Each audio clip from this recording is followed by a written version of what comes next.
Back to എഡ്യൂബ്രോ. അപ്പോൾ നമ്മൾ ഇന്ന് പഠിക്കാൻ പോകുന്നത് ഗ്രാവിറ്റേഷൻ എന്ന് പറയുന്ന ഫിസിക്സിലെ ഒരു ചാപ്റ്റർ ആണ്.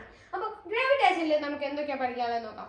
What is force of gravity? എന്താണ് ഫോഴ്സ് ഓഫ് ഗ്രാവിറ്റി എന്ന് പറയുന്നത്? The force of the earth attracts all objects towards its center. This force acting is the force of gravity. ഇതാണ് force of gravity. എന്താണ്? The earth attracts all objects to its center.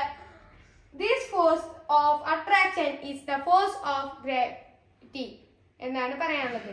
ഇനി force of gravity എന്തൊക്കെയാന്ന് നോക്കാം. Earth attracts all objects to its center. As the mass of the object increase, the force of attraction increase.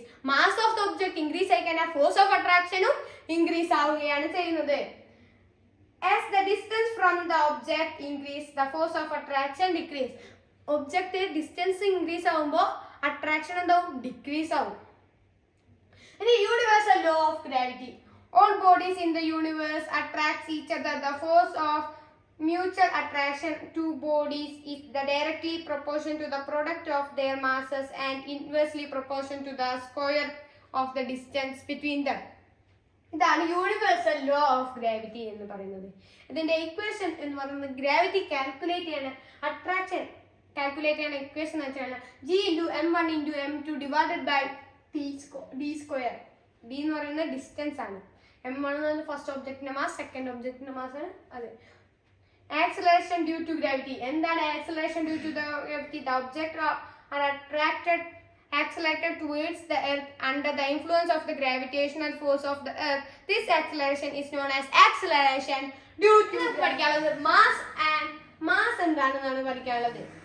Mass എന്താണ്? The total amount of matter present in an object. ഒരു ഒബ്ജക്റ്റിൽ എത്ര matter present ചെയ്യുന്നോ അതിനാണ് object. Mass എവിടെ എല്ലാവർക്കും same ആയിരിക്കും. Mass is same everywhere. എന്നാൽ the weight എന്താണ്? The force which the earth attracts the body towards the its centre place various to place.